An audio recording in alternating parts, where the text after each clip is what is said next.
Movies. We only say good morning like once a month. Television. Music.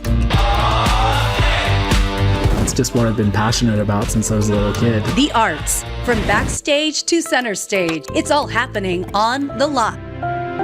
We're coming to you from the Radford Studio Center lot in Studio City, right over the hill from Hollywood. This is the place where dreams are made, legends are born. Now on The Lot. We agreed we'd mute when talking to others. Sorry about all that, guys. Comedy gods assemble for the hilarious new movie, Out of Office. Can we just work like a normal working work? This is what I was on. A twisted take on Winnie the Pooh. We used to be friends. Why are you doing this, please? And he creates cartoons for everyone, from The New Yorker to Kanye West. A day in the life of an animator. That and so much more on The Lot.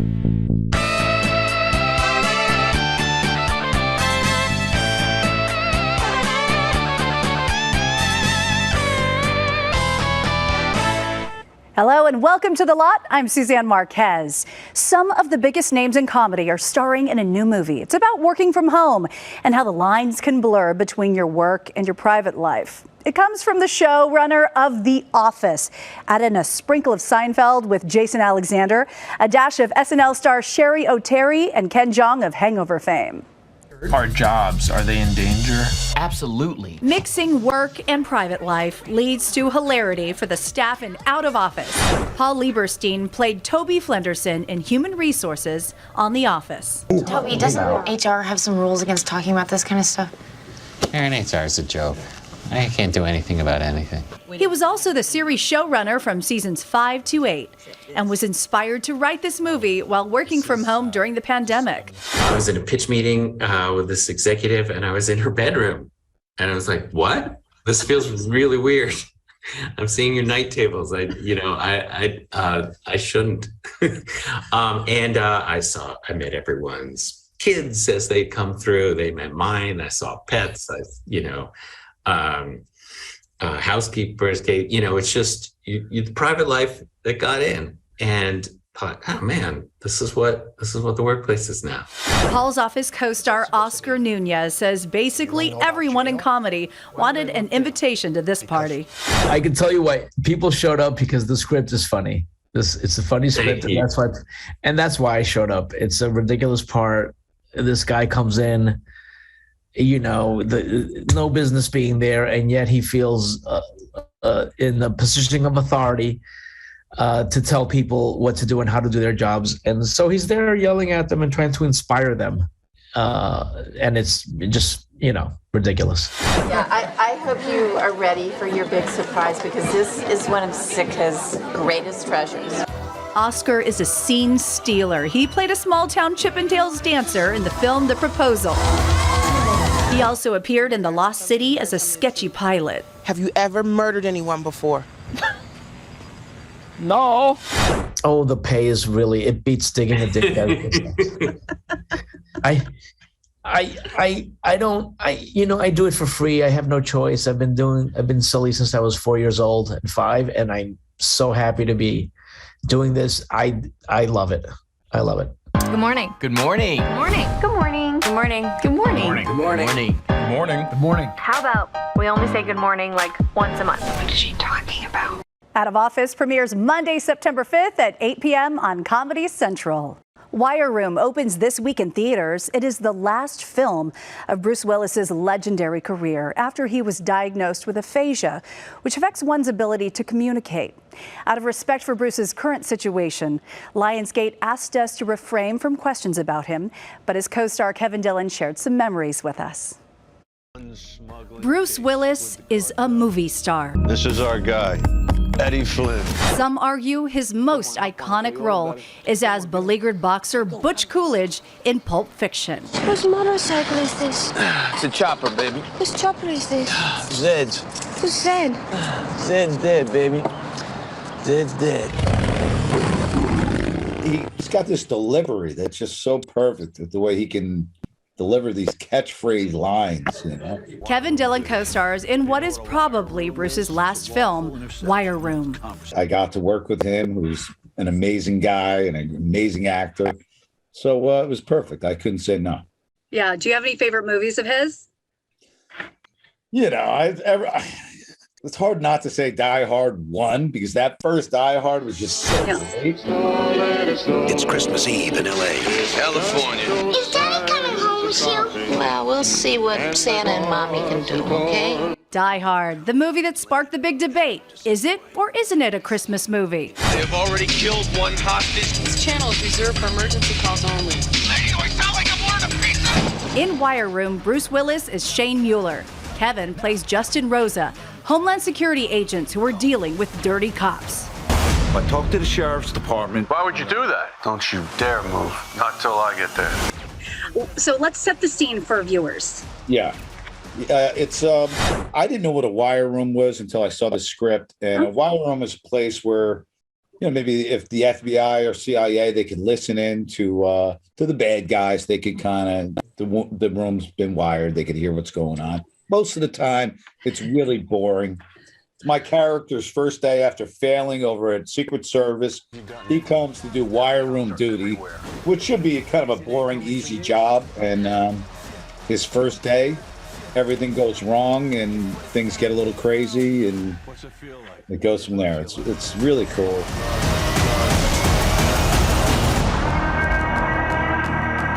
You have no idea what's coming. Wire Room is rated R and in theaters now. Amazon returns to Middle-earth in Prime Video's new series, Lord of the Rings, The Rings of Power. Entertainment Tonight's Kevin Frazier joins us with everything we need to know about the new elves, hobbits, and orcs. Look, the first thing we have to talk about, the budget. Amazon reportedly spent $465 million on one season, making this the most expensive show ever made. And our behind-the-scenes sneak peek shows just where that money went. 3, 2, 1. Over-the-top battles, beautiful locations, incredible special effects. The Rings of Power takes place several thousand years before the events in the Lord of the Rings movies. You have fought long enough, Galadriel. Middle-earth is experiencing a period of peace, but she doesn't believe it. And so she kind of is screaming into the void because she feels there's something so dangerous and no one is taking her seriously. Morfydd Clark takes over the role of the elven princess from Oscar winner Cate Blanchett. Those films and her and Arwen I was just so obsessed with, so it still feels very surreal. This could be the beginning of a new era. And how's this for epic? The show has 22 main characters, so get ready for plenty of new faces. I play the character of Princess Disa. She is the first female dwarf that we will ever see on screen. Woo, woo, woo! Tell me about your character. I know was created for the series, right? Does that add any pressure or does that take off pressure? I feel like, you have to sort of create it from scratch, so there's pressure there. But there's also a relief that I'm not stepping into huge shoes. And of course, we'll have so much more in the next Entertainment Tonight. I'm Kevin Frazier. Thanks, Kevin. Some LA area superfans got an exclusive advanced screening of The Rings of Power's first 2 episodes, courtesy Cinemark Theaters. The Ringers tell us they were blown away by the immersive return to Middle-earth, praising everything from its plot and cinematography to the acting and musical score. It was amazing. It was magical. It takes you right to the world. It starts off with characters that you're familiar with, but introduces a whole bunch of new ones. So for anyone who's been a fan, like all the nerds, all the geeks out there, would just immediately relate to it, but at the same time be so interested because of all the new stuff. War, at last, was ended. The Lord of the Rings, The Rings of Power is streaming now on Prime Video. A beloved children's tale has been reimagined into a disturbing horror film. In it, Winnie the Pooh is out for blood and honey with Piglet going along for the ride. What would Tigger think? This place is kind of cool. Did you see how it's a pool? We need to go. Laura's dead. There's someone else outside. What was that?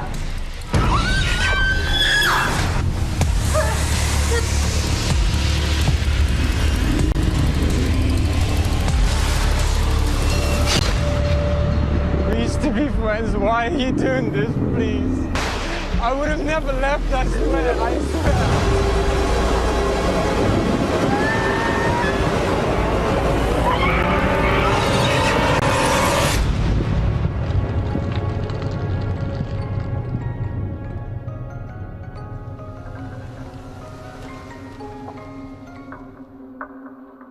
Not to be outdone, Paramount Pictures is also giving you something sinister to smile about this September.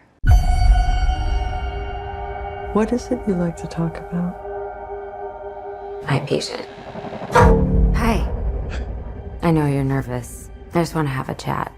I'm seeing something no one else can see except for me. It's smiling at me. Oh my God! A bizarre and traumatic incident leads to daunting developments one doctor simply can't explain in the new psychological horror, Smile. Sosie Bacon stars as Rose. Whether or not you're a horror fan or just plan to grin and bear it, Smile opens in theaters September 30th. The tribe has spoken. 18 new cast members carrying the torch this season on Survivor, including a former gang member and self-professed chismosa. We got mad and angry eyes. One look from him can paralyze. Resist at any time or place. Creepy dumb slap right across your face. Singer, designer, animator, Luke McGarry is the ultimate artist. His skillful tips to sketching out a better tomorrow. Tell me what has gonna make things so complicated. Then walking all over Avril Lavigne, the Canadian superstar's uncomplicated honor in Hollywood. It's time for our TikTok of the week. You know when we're waiting for the doctor and it feels like forever? So why not kill some time, make a TikTok, cue up the Hannah Montana and let loose. Or maybe not.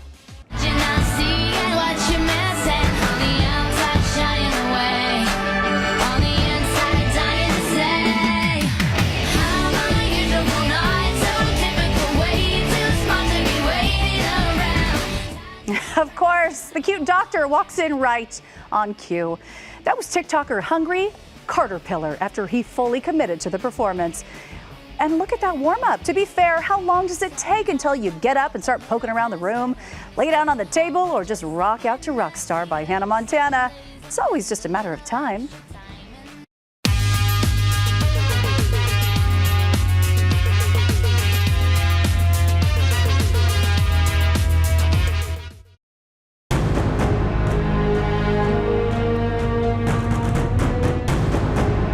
You know that sound. Survivor is heading back to CBS this September. 18 new players will compete against the elements and each other for $1 million. 5 of the new castaways have ties to California. I currently attend Stanford University, and I know some people would think, oh, he's a Stanford student, oh, he's an academic student, he's not going to be able to work with people from various backgrounds, but I do feel very confident in my ability to do so, and I know I get probably one shot at this in my life, so I just want people to think that I didn't sit back and play a scared game. I just wanted people to think that I came out here, put 100% of my energy and effort into this game, and that people can be proud of that. A lot of people are going to typecast me as an intellectual. That is a part of me, but I'm really trying to kind of break outside of that stereotypical Asian that I think we're used to seeing and say, I'm a UX designer, I'm not a mathematician. So really just trying to lean into kind of that creative side of my personality. I joined a gang as a teenager, and being gang affiliated, things like that, you have to stay on your toes. You have to just develop a level of street smarts, you have to be able to read a room. But at some point I switched, got my GED in juvenile hall, went on to UC Berkeley, went on to Duke. I completely think that people are gonna underestimate me, and honestly, that is part of my strategy. I want them to look at me and think that she probably doesn't want to get her hands dirty, but I'm a super competitive person. I've been an athlete my whole life, so the most fun part is going to be doing the challenges. I'm just like, oh, I want to do that. Just being able to like look someone in the eyes and literally lie to them, I think I'll do a good. And then being able to start drama, like. My family, they're chismosas. A chismosa is someone who's nosy. And I'm a chismosa because I want to know everything about you, but I'm not going to tell you everything about me. Ooh, I can't wait for all the chisme, the gossip. The castaways will face exciting new twists and turns this year. Don't miss the 2-hour season premiere of Survivor, Wednesday, September 21st on CBS and streaming on Paramount+.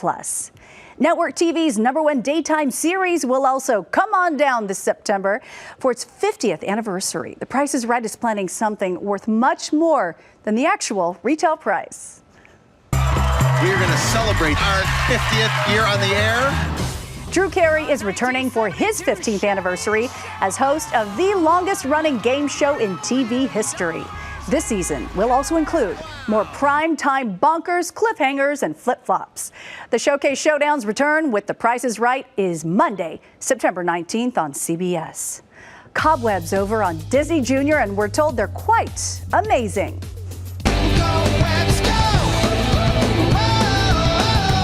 Season 2 of the animated adventures begins for some mini Marvel superheroes. Then, British-born and educated in Orange County, an illustrator drawn to success, now bound for Long Beach.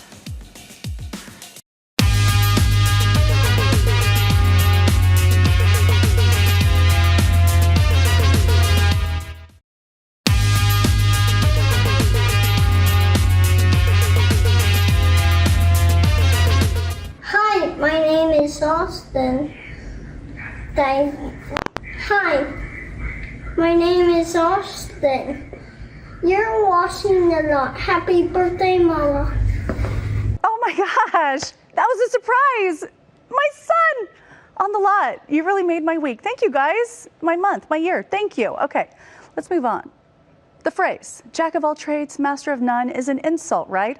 But did you know the full phrase is a jack of all trades, master of none, but oftentimes better than a master of one? Well, you're about to meet a young man who is a cartoonist, a musician, and a DJ, and yes, successful at them all. Today, we're focusing on his drawing. Maybe you dabble? If so, he has some advice for aspiring cartoonists.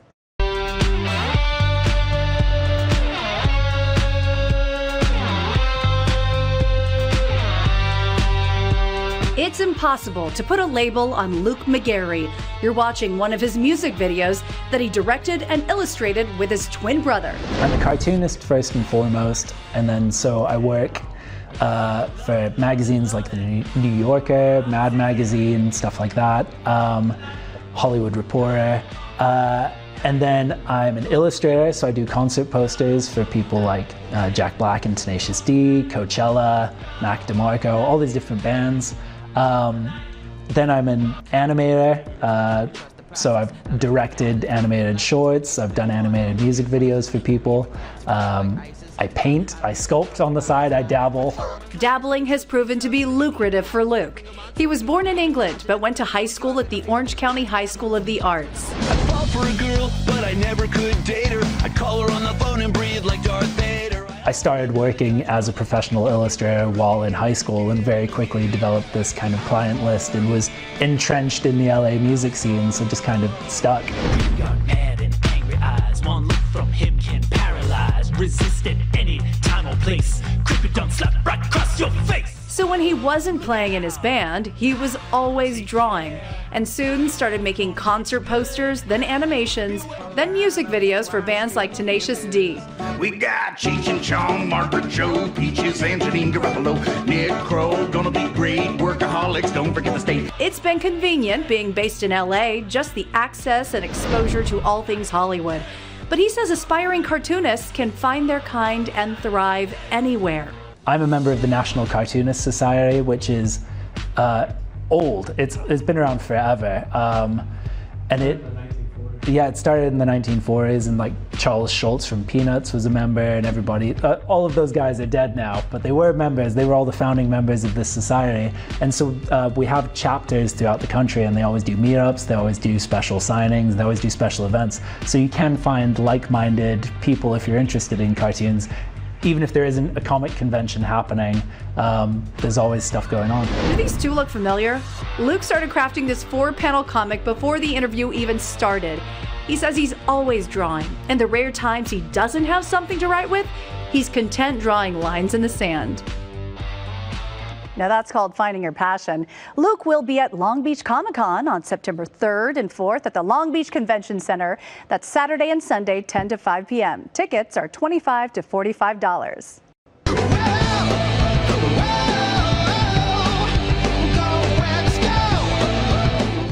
Action-packed animation is back on Disney Junior with season 2 of Marvel's Spidey and His Amazing Friends. Cast members and fans gathered to celebrate at the Santa Monica Pier. The event was called Glow Webs Glow. Kids from LA area boys and girls clubs were treated to a first look at the new episodes. They also got to meet several cast members who are all very excited about season 2. My favorite theme, if I had to choose one, would probably be teamwork, because that's the whole kind of show. It's about teamwork, the whole team working together, fighting off baddies, saving the city. I play Gwen, and my favorite part about playing her is I love the spunk that she has and the attitude. It's like the first time really getting to come to an event with the rest of the cast, so I'm really excited. What I love the most about the show is it's just fun overall, and I wanted to play the role of Spider-Man for a very long time, especially Miles Morales because of his cool powers and how fun and creative he is. Season 2 of Spidey and His Amazing Friends is already running on the Disney Channel and Disney Junior. The series will premiere on Disney Plus later this fall. 2 tributes some 5,000 miles apart for one proficient percussionist gone too soon.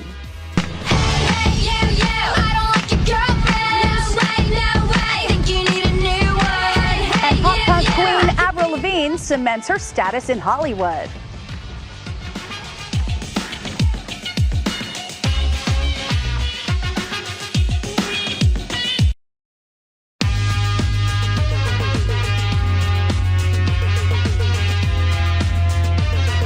We are kicking off award season with a special pre-Emmys edition of The Lot next week. We're talking to a celeb skincare guru whose elite client list includes stars like the ageless Halle Berry, Kate Hudson, Viola Davis, Zoe Saldana, and Eva Longoria. She helps them get their skin award show ready.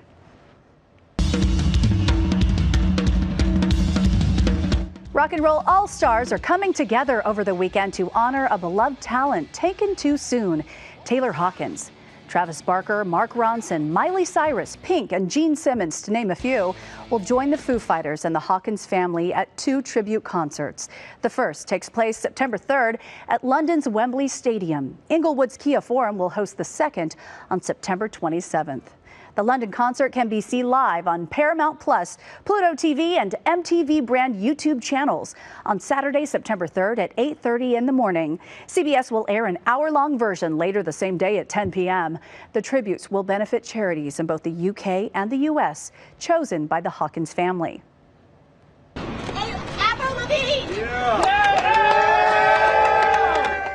Nothing complicated about this. Grammy-nominated singer Avril Lavigne honored with a star on the Hollywood Walk of Fame. She was joined by rapper Machine Gun Kelly, co-headliner of the U.S. leg of her world tour. She thanked fans and talked about what getting the star means to her. I love making music more than ever. I feel so inspired, and I hope that the next 16-year-old from their small town who comes to Hollywood one day full of hopes and dreams, sees this star and thinks to themselves, oh my God, my name could be there one day too, because it can. Love it.